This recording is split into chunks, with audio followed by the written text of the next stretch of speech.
What's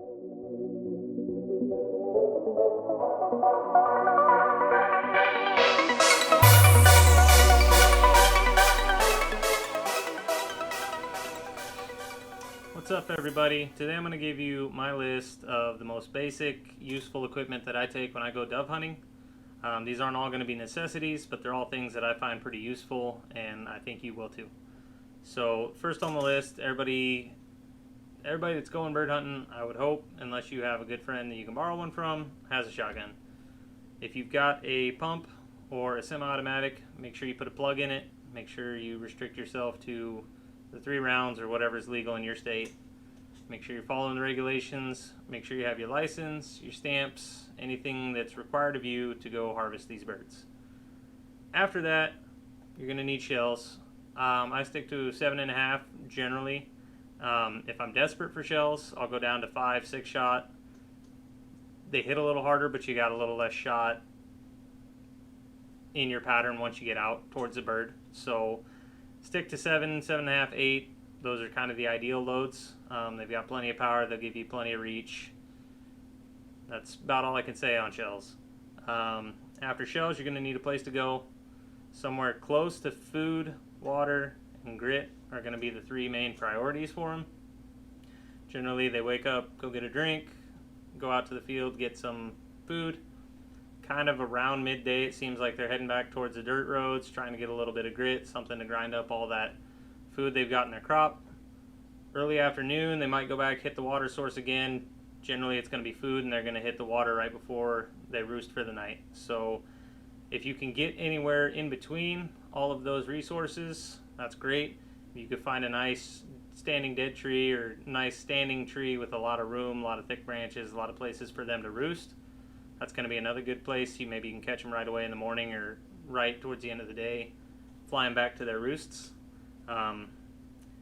After those, the next thing I'm going to recommend is going to be a Mojo, or a spinning wing decoy of some kind. This is a Voodoo Dove Mojo.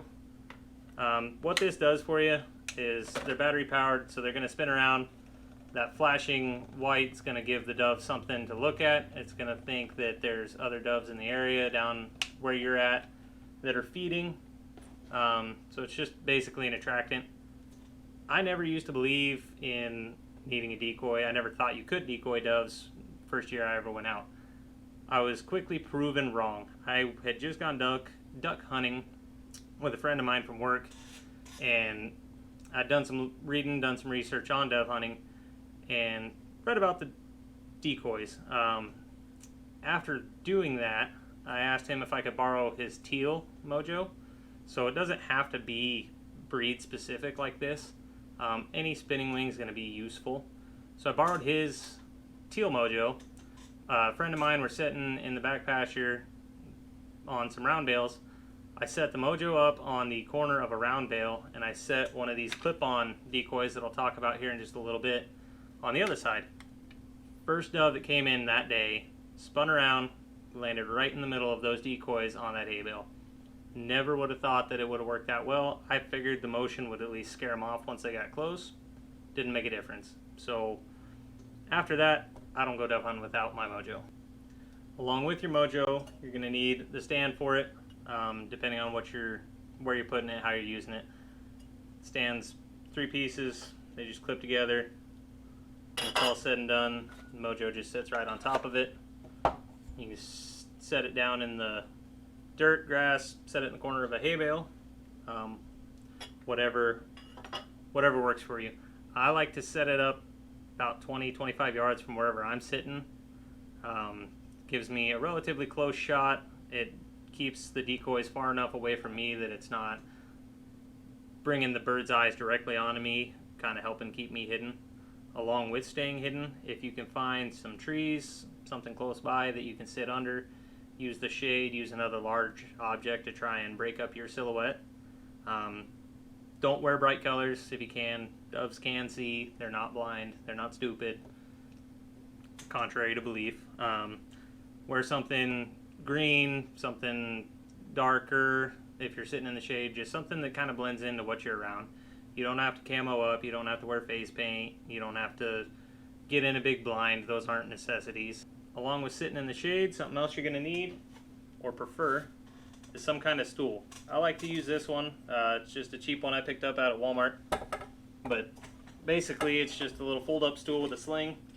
I use this one because it's got a nice pouch underneath it. I can throw all my spent casings, dead birds, trash, whatever you need. Keep shells handy. The list is endless. You got plenty of options. It's nice to have. You can use a 5-gallon bucket. They make some nice cushions for the top of it. That bucket can double as your carrying piece for all of your equipment. That's something else I'm going to talk about here in a minute. There's also some other types of stools. Some of them are kind of more 3-leg triangle shaped seats. Those are a little less comfortable in my opinion, but they are an option. After that, you're going to need something to carry all your stuff in, especially if you're taking everything I'm listing. I like to use a backpack. I'm not going to take it out because it's propping up my barrel right now, but I like to take a backpack. It's easy to throw my decoys in, keeps everything kind of separate. It helps. I like to put a few extra things in it depending on weather, time of year, stuff like that. It's easy to throw on your back. Gives you free hands. That way, walking to and from the field, depending on where you're at, what options you have, you can keep it slung, carry your gun, be ready. A lot of times you'll jump a bird on your way to wherever you want to sit. If you're in a place where you can shoot them, feel free, and that's an easy bird that you didn't have to wait for. Outside of the main things, I like to use some of these clip-on decoys. I talked about it a little bit ago. Clip it on the side of a hay bale. Carry a stick with you or find one if you're in a place where there are some sticks. You can clip it to either side of a stick, lay it in the grass. Just kind of gives whatever birds might be flying around something to look at, something to think about that's not you. Kind of helps make them maybe feel a little more confident, give them more confidence in where they want to land, or at least coming closer and checking it out. Decoys aren't necessarily there to attract the bird, in my opinion, as much as they are to be a distraction or to spark their curiosity, maybe get them to fly a little closer and give you a better shot or a closer shot on something that's not just trying to run away or get away from you. Those are kind of the basics. Another thing I like to carry with me is a cooler. Throw a couple water bottles in it. It's going to be pretty warm generally when you're hunting dove. It's going to be early to mid-September for the most part. Once it starts to get cold, they seem to migrate and you don't get quite as busy of a hunt when you're out and about.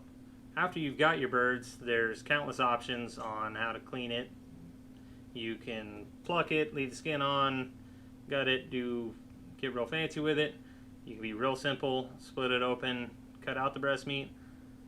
I generally just harvest the breast meat, but rather than using a knife and breasting them out or flaying it out, if you just split the skin on either side of it, you can stick your thumb right under their breastbone and hold the body, hold the breasts, and just separate the two.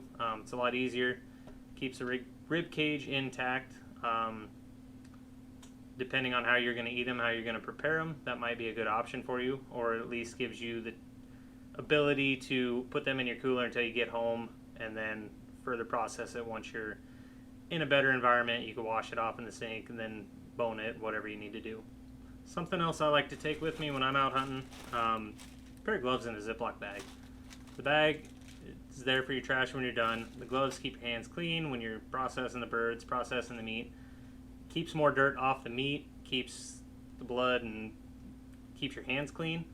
So when you're done, if you don't have a way to wash up, rinse up, you don't have to worry about getting into your truck, handling your gun, handling all your stuff with bloody, dirty hands. It's less cleanup, and it's just more sanitary in the long run for the meat. So you don't need them, but it's something I like to take with me, something I think is really useful, and a lot of people overlook it.